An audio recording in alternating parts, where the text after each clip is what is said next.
दोस्तों, न्यूजीलैंड के कप्तान ने पाकिस्तान के खिलाफ ट्राई नेशन सीरीज का पहला मैच जीतने के बाद इंटरव्यू में एक ऐसा बयान दिया जिसे सुनकर सब शर्मिंदा हो गए।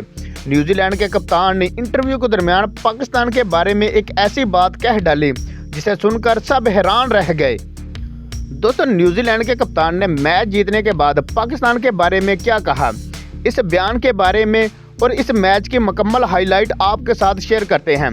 लेकिन वीडियो में आगे जाने से पहले आपसे गुजारिश है कि वीडियो को एक दिल से लाइक और हो सके तो चैनल को सब्सक्राइब भी कर लें। दोस्तों, अगर मैच की बात करें तो न्यूजीलैंड के कप्तान मिचेल सैंथरन ने टॉस जीतकर पहले बैटिंग का फैसला किया, जो कि न्यूजीलैंड के लिए अच्छा साबित ना हुआ।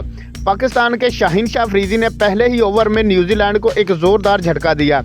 इसके बाद इब्रार अहमद और हारिस रऊफ ने जल्द ही एक विकेट हासिल करके न्यूजीलैंड को मजीद मुश्किलात से दोचार कर दिया। लेकिन बाद में ग्लेन फिलिप्स और डेरल मिचर ने पाकिस्तानी बॉलरों की ऐसी दुर्गत बनाई जिसे पूरी दुनिया ने देखा और चैंपियन ट्रॉफी से पहले पाकिस्तानी बॉलर्स की सारी हेकड़ी निकाल कर रख दी। दोस्तों, न्यूजीलैंड ने 6 विकेटों के नुकसान पर 330 रन का पहाड़ जैसा टारगेट पाकिस्तान को दिया। न्यूजीलैंड के इस टारगेट के बाद पाकिस्तान की टीम 252 रन बनाकर ऑल आउट हो गई।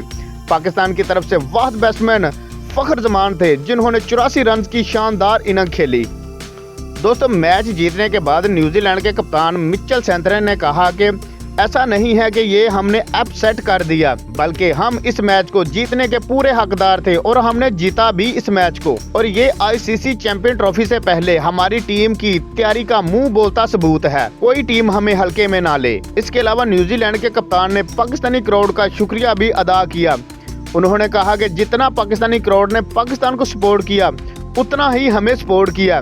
ऐसा हमें कम ही देखने को मिलता है कि होम साइड को छोड़कर क्राउड मेहमान टीम को सपोर्ट करे।